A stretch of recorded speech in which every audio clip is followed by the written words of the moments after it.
यह एक प्रेरणादायक कहानी है जो भगवान बुद्ध के जीवन से ली गई है और विशेष रूप से ग्रामीण लोगों के लिए एक सीख देती है। एक बार भगवान बुद्ध अपने शिष्यों के साथ गांव में गए।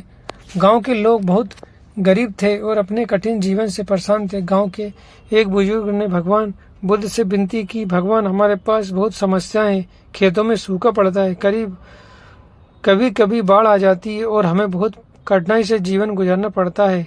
क्या आप हमें ऐसा कोई तरीका बता सकते हैं जिससे हमारे जीवन में सुख शांति बनी रहे?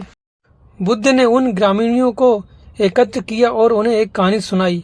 उन्होंने कहा, एक समय की बात है, एक किसान था जो अपने जीवन की कठिनाइयों से बहुत परेशान था। उसकी फसल कभी अच्छी नहीं होती थी, कभी कीड़े फसल खा जाते थे तो कभी मौसम खराब हो जाता था। वह हमेशा अपनी कठिनाइयों से परेशान रहता था और दूसरों को दोष देता था।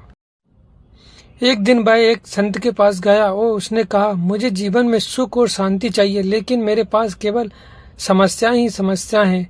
संत ने मुस्कुराते हुए कहा, यदि तुम समस्याओं से परेशान होना छोड़ दो और उन्हें जीवन का हिस्सा मान लो तो तुम्हें सुख शांति मिल सकती है। तुम्हारे जीवन में उतार चढ़ाव आते रहेंगे, लेकिन जो व्यक्ति हर परिस्थिति में शांत और संतुलित रहता है वह असल में सुखी होता है। ये सुनकर किसान को समझ में आया कि समस्या जीवन का हिस्सा है और उन्हें भागने की बजाय उन्हें सहन करना और सीखना ही असली शांति है।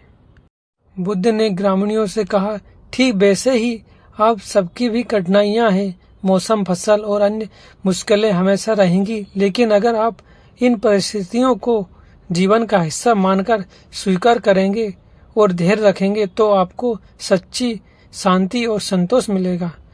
कहानी की सीख, इस कहानी से ग्रामीणों ने यह सीखा कि जीवन में समस्याएं हमेशा रहेंगी, चाहे वह खेती की हो, मौसम की हो या परिवार की हो, लेकिन जो व्यक्ति धैर्य से काम लेता है और हर परिस्थितियों में शांत रहता है वह सुखी संतुष्ट रहता है। बुद्ध का यह संदेश ग्रामीण जीवन के लिए विशेष रूप से महत्वपूर्ण है, क्योंकि यह सिखाता है कि कठिनाइयों में भी आशा और शांति ढूंढी जा सकती है।